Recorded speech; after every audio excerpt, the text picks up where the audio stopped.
Bem-vinda e bem-vindo a mais um episódio das plenárias comentadas do IBRAcast. Nessa série de podcasts do IBRAC, destacamos os principais pontos dos julgados do Tribunal do CAD, indicando tendências da jurisprudência para quem quer estar antenado com o que tem de mais recente na área concorrencial. A plenária comentada de hoje trata da 251ª sessão ordinária de julgamento do CAD, realizada em 6 de agosto de 2025. Essa foi a primeira sessão de julgamento em que o conselheiro Gustavo Augusto presidiu como presidente interino, com o fim do mandato do ex-presidente Alexandre Cordeiro. Gostaria de fazer alguns destaques dos informes, que foi o lançamento do estudo sobre patentes essenciais, com análise dos casos nacionais e internacionais sobre o tema. Esse estudo contou com a colaboração de um grupo de trabalho do IBRAC, que colaborou por meio de consulta pública. Também gostaria de ressaltar a portaria que foca esforços para prevenir condutas no mercado de combustíveis líquidos, que foi também destacada pelo presidente interino. E gostaria de destacar, por fim, os anúncios feitos pelo Gustavo Augusto sobre investimentos na transformação digital do CAD. Ele pretende fazer investimentos em sistemas digitais para melhorias aí, principalmente no acompanhamento processual, o que é algo que é muito bem-vindo para nós aqui da comunidade do IBRAC. Hoje, contamos com a participação de um convidado comentarista desse episódio, que é muito querido aqui do IBRAC e do nosso programa Plenária Comentada. Estamos hoje com José Inácio, que é graduado em Direito e Economia e doutor em Direito Comercial pela Universidade de São Paulo, com estudos de pós-doutorado também em Direito Comercial pela Universidade de São Paulo. Ele possui grande experiência em todas as áreas do direito concorrencial, se destaca frequentemente em rankings de renomadas publicações jurídicas e tem participação ativa no IBRAC. José Inácio é sócio do escritório BMA Advogados. Muito bem-vindo, José Inácio, e obrigada por ter topado conversar conosco e ser o comentarista convidado desse episódio. Bom, eu vou dar início aqui a essa sessão, iniciando com comentários ao circuito deliberativo virtual envolvendo as atas de número 17 a 23, que se refere ao período anterior, a essa sessão 251 de julgamento. Nesse período, foram homologados 78 itens, envolvendo despachos decisórios, em sua maioria, 16 ofícios, 2 acordos judiciais, 2 homologações de propostas de TCC e 2 votos pelo conhecimento de embargos de declaração. Gostaria de ressaltar também que não houve nenhum pedido de destaque nesse período. Aliás, desde o início da implementação do circuito deliberativo virtual, houve apenas um pedido de destaque no âmbito de uns embargos de declaração. Bom, vou passar a palavra agora para o nosso convidado José Inácio comentar a consulta número 08700003612 de 2025, dígito 35. José Inácio, com você. Obrigado a Lei Flávia. Prazer participar com vocês dessa plenária comentada. O primeiro caso que eu vou discutir aqui é uma consulta sobre prática de preço mínimo anunciado no setor de pneus. Foi formulada pela Pirelli. Por unanimidade, a consulta foi conhecida, mas o CAD rejeitou validar a licitude da prática comercial planejada, porém ainda não implementada pela Pirelli, que fora consultada. E quem lê apenas o dispositivo do julgamento quando vier a publicação da ata no DOU, não terá a dimensão da magnitude das discussões que foram tratadas nesse julgado. Nós vamos comentar aqui sistemas baseados nas informações discutidas oralmente na sessão, mas a leitura dos votos, quando disponibilizado, vai ser muito importante para quem pretenda se aprofundar nesse tema. Tá? A primeira complexidade decorre de essa ser a terceira consulta a respeito do mesmo tema no mesmo mercado. E só para relembrar, houve uma primeira consulta feita pela Continental em 2018, que resultou no conhecimento pelo CAD e aprovação da conduta proposta, sob o argumento de que a empresa não detinha poder de mercado. Posteriormente, houve uma segunda consulta, feita pela Michelin em 2021, que resultou também no conhecimento pelo CAD, mas em rejeição da conduta proposta, sob o argumento de que haveria riscos concorrenciais por mais de um player no mesmo mercado empregar essa mesma política. Essa situação já criava certa dificuldade para harmonizar essas duas consultas, e sobreveio agora, em 2025, a terceira consulta pela Pirelli, e as dúvidas para se conseguir encaixar entre si essas duas consultas anteriores parece ter motivado em grande medida o conhecimento desse terceiro caso. Tá? E aqui a gente passa para a segunda complexidade, as diretrizes sobre cabimento de consultas no CAD. Esse julgamento sugere regras bem mais restritivas sobre quando as consultas devem ser conhecidas. A discussão gira inicialmente em torno do requisito de a consulta não poder tratar de práticas que estejam em curso de investigação junto ao CAD ou que já tenham sido consideradas pelo órgão como infrações à ordem econômica. Reconhecendo que esse requisito ainda não foi objeto de decisão específica pelo CAD, o relator propõe que ele seja avaliado meio que em abstrato, ou seja, não se trataria de um objeto concreto consultado, estar sob investigação ou já ter sido condenado, mas de indeferir a consulta quando o tipo de comportamento em abstrato for investigado ou já tiver sido condenado pelo CAD. Há que aguardar aqui os votos, mas a sinalização denota hipóteses mais limitadas de cabimento de consulta. Seriam apenas os casos nunca antes avaliados pelo CAD, e condutas que não sejam um crivo ou objeto de ato de concentração ou de processo administrativo. E aqui ter havido duas consultas e haver atualmente uma investigação sobre esse tipo de prática, de preço mínimo anunciado, aparentemente seria suficiente nessa leitura para o indeferimento da consulta. Não parece ter sido esse o resultado, em boa medida, pelo certo antagonismo das conclusões do CAD nas duas consultas anteriores e a necessidade de aclaramento que essa circunstância gerou. Tá? E subjacente a essa proposição mais restritiva do cabimento das consultas, aparece uma preocupação de que o cabimento amplo do procedimento de consulta poderia se tornar uma corrida de agentes de um determinado mercado para obterem um salvo-conduto antitruste, com possíveis provimentos diferentes para diferentes agentes de um mesmo mercado. E essa situação foi vocalizada na sessão com bastante clareza. Né? O terceiro ponto relevante que vale comentar desse julgamento diz respeito ao padrão de análise que se propõe para a prática de preço mínimo anunciado. Conclui-se que ela seria uma das possíveis variantes de restrições verticais sobre preços, práticas que são bastante controversas, mas se reconhece que seriam ambíguos em seus efeitos. O caso, então, foi enquadrado como um ilícito pelo objeto, notadamente por conta de suavizar a competição no elo downstream por meio de maior opacidade informacional relacionada a preços, sendo que a ambiguidade de efeitos potenciais é que abriria para as partes a oportunidade de provarem que não existem danos concorrenciais, e assim removerem essa ilicitude prima facie trazida pelo objeto restritivo. Portanto, estaríamos diante de uma presunção relativa de ilicitude. A conduta seria vista com reservas e considerada, em princípio, ilícita, pelo menos até que as empresas provem que não há efeitos negativos ou que há eficiências justificativas. E nesse ponto, a decisão do CAD é bastante clara sobre como é esperado que essa conduta virá a ser avaliada no futuro. E é interessante também comentar que, para fim de teste jurídico, se menciona um roteiro heurístico específico com 4 etapas principais. Primeiro, identificação e enquadramento da conduta. Segundo, a definição da regra de análise e alocação do ônus da prova a ser usada para essa investigação. Terceiro, uma análise econômica contextual, centrada na racionalidade da conduta, nos incentivos e nas condições de mercado.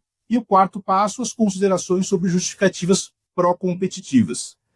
E aqui, na visão do CAD, justamente os 2 últimos elementos Quer dizer, essa análise econômica contextual e a consideração de justificativas pró-competitivas traria dificuldades de encaixar a discussão no procedimento de consulta.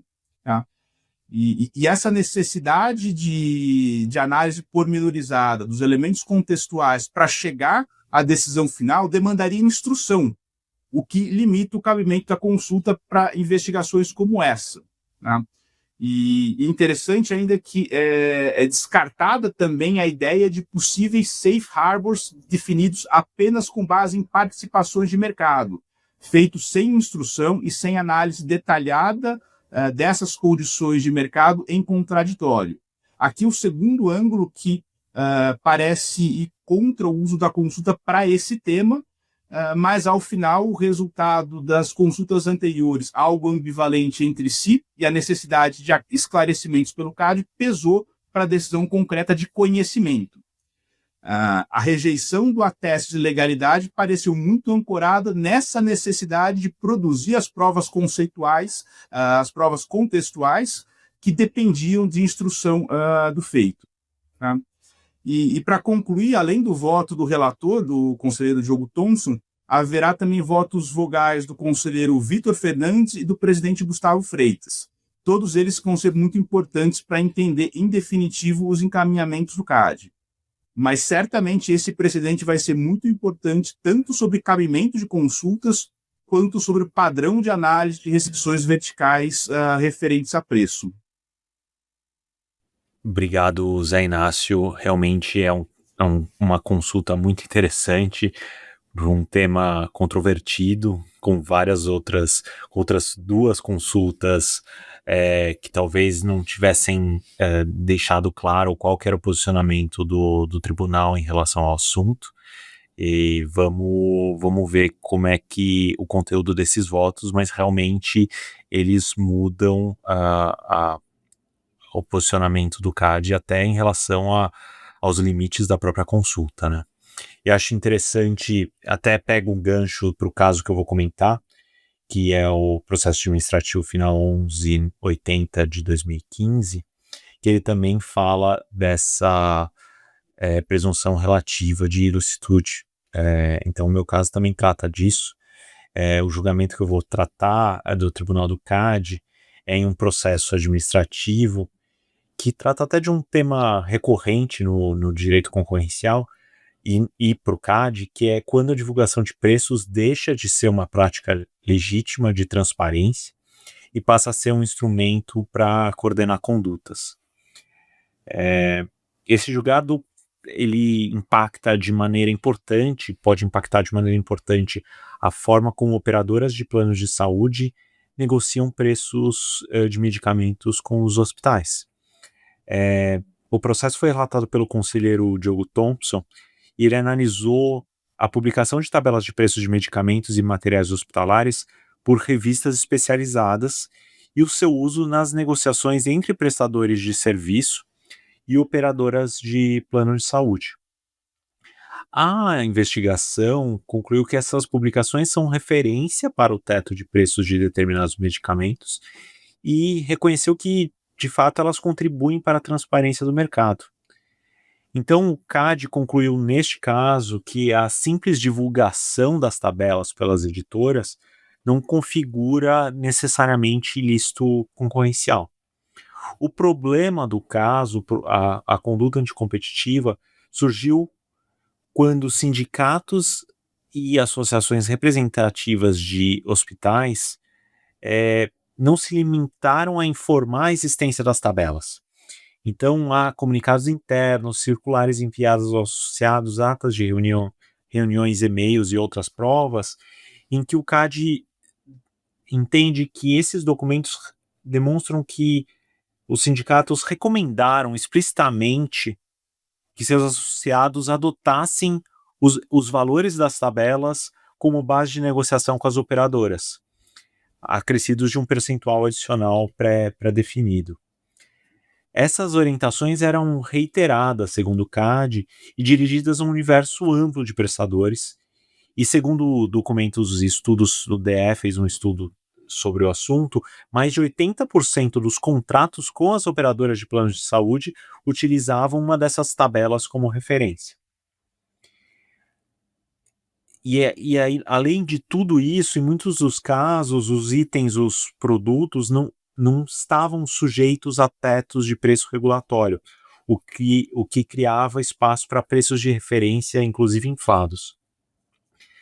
As defesas dos representados alegaram que a adoção de uma tabela comum, acrescida de percentuais definidos, na verdade geraria eficiências na negociação com as operadoras, maior previsibilidade na definição de valores, redução de custos de transação e diminuição nas disputas sobre reembolsos.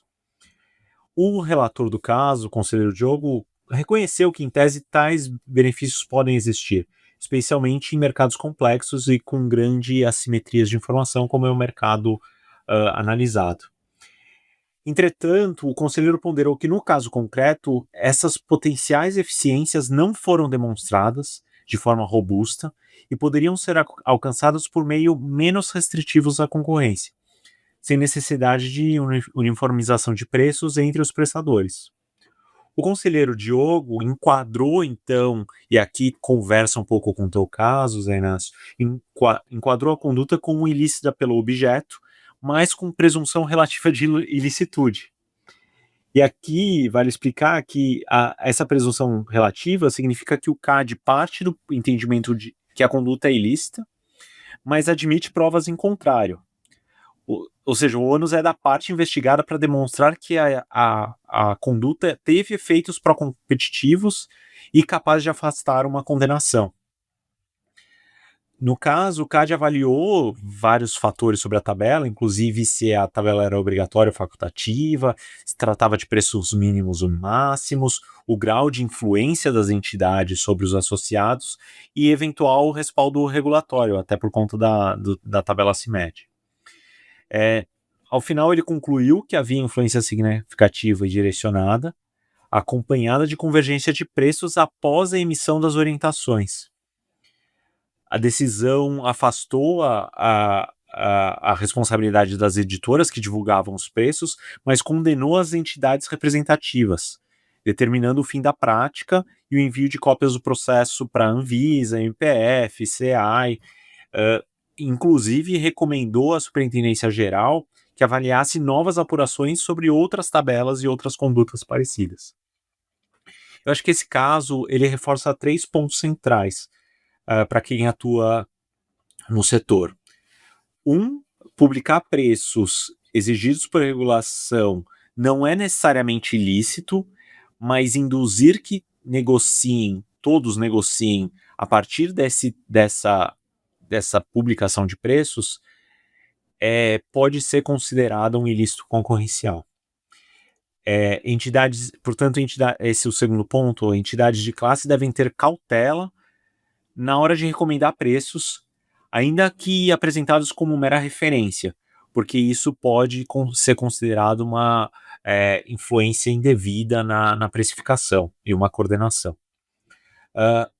A conduta, e aí por fim, no terceiro ponto, a conduta de recomendação de preços é ilícita pelo objeto, segundo a conclusão do conselheiro, com presunção relativa, de maneira que cabe à representada fazer provas dos efeitos pró-competitivos para evitar uma condenação. Esse julgamento mostra que no equilíbrio entre transparência e coordenação, a linha é bastante tênue, e cruzá-la pode gerar consequências graves concorrenciais. Era isso que eu queria comentar, e aí eu passo a bola para a Flávia comentar o próximo caso. Bom, obrigada, Alessandro. Eu vou dar sequência aqui aos comentários dos itens dessa sessão, comentando o processo administrativo para apuração de ato de concentração, o APAC, no âmbito de um processo que teve denúncia anônima em outubro de 2024, sobre uma possível consumação prévia da operação de aquisição da totalidade do capital social da empresa Comércio Três Irmãos, que é a empresa-alvo, pela Cooperativa de Produção e Abastecimento do Vale do Itajaí. Esse é um caso clássico de gun jump, envolvendo aquisição de supermercado, e que foi constatada a consumação prévia da operação, e nesse caso não teve nada de muito relevante para a gente comentar, porque o conselheiro relator, Gustavo Augusto, ele seguiu ali a resolução 24 de 2019 para fins de aplicação da dosimetria da pena de multa aplicada pela caracterização da infração de gun jumping. O que eu gostaria de destacar nesse caso, né, além dele ter aplicado todos os passos da dosimetria prevista nessa resolução, é também que foi utilizado o artigo 22 da resolução, desde que ausentes os elementos de má-fé, ou valor meramente simbólico, ou dano significativo ao ambiente concorrencial. Esse artigo, ele fala de aplicação de que a penalidade aplicada no caso de gun jumping não seja superior a 20% do valor da operação, e esse 20% teve como ponto de partida a própria penalidade do artigo 36 da Lei 12.529. Então, ele referenciou o precedente, que inclusive foi de sua relatoria, nesse caso, que foi o caso da Govesa, e ele mostra que o valor da penalidade desse caso, ela não excedeu esse valor de 20%, que ela ficou bem aquém do valor de 20%.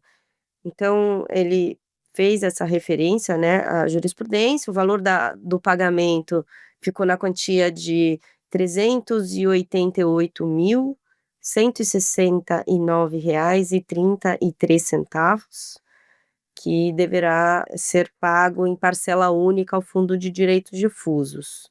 O descumprimento do acordo homologado pode incorrer em multa do valor integral de R$ 616.141,79. Esse acordo foi homologado por unanimidade pelo plenário do tribunal. São essas as minhas considerações. Vou comentar aqui os embargos de declaração no ato de concentração de final 9198 de 2011-21. Também se trata de desdobramento de caso antigo, e como contexto, em 2011, a CCN notificou a aquisição de participação minoritária na Usiminas. Esse caso foi aprovado em 2014, mediante assinatura de termos de compromisso de desempenho, no qual a CSN se comprometeu a reduzir a participação acionária na Usiminas a menos de 5% do capital total ou votante. Os embargos de declaração que foram julgados na sessão haviam sido opostos contra um despacho da presidência homologado em junho de 25. Esse despacho foi emitido em cumprimento de decisão do TRF da 6ª Região e determinou o descumprimento do TCD, a ordem de redução das participações da CSN na Usiminas a patamares abaixo de 5% e fixou em 60 dias prazo para apresentação do cronograma de desinvestimento para aprovação do CAD. Esse é o conteúdo do despacho do CAD emitido em decorrência da ordem judicial. Os embargos da Usiminas, então, apontaram uma suposta contradição entre a declaração de descumprimento do TCD e o novo prazo de 60 dias para o cronograma de desinvestimento, e uma suposta omissão ao não aplicar todas as potenciais penalidades previstas no TCD, que incluíam multa, intervenção da empresa e reprovação da operação. No dia anterior ao julgamento, sobreveio petição da CSN dando notícia do cumprimento integral do desinvestimento com redução da participação abaixo do nível de 5%. Esse elemento gerou vista em mesa e complementação dos pareceres da PFA-CAD e do MPF oralmente na sessão. E ao seguir adiante com o julgamento, houve uma discussão sobre tempestividade dos embargos, que haviam sido opostos pelo correio. O relator, o conselheiro presidente Gustavo Freitas, votou pelo não conhecimento, argumentando que a regra do Código de Processo Civil que admite essa forma de interposição, a postagem pelos correios, ela seria apenas supletiva, e que diante da regra expressa do regimento do CAD, que admite apenas protocolo físico, e-mail ou fax, julgou intempestivo os embargos. Além disso, ele destaca que o tempo de processamento pelo sistema postal seria incompatível com a celeridade que se exige do CAD. Mas quanto a esse ponto, ele acabou vencido pela divergência aberta pelo conselheiro Vitor Fernandes, que tomou referência numa página do site do CAD, um FAQ que mencionava a possibilidade de peticionamento via Correios. E assim, por essa circunstância, conheceu dos embargos que haviam sido postados dentro do prazo. Tá? No mérito, os embargos foram julgados prejudicados em função do conteúdo da decisão judicial do TRF6, mas ainda assim houve esclarecimentos sobre a importância do prazo de 60 dias que o tribunal havia determinado para a ultimação da venda das ações determinadas pelo TCD.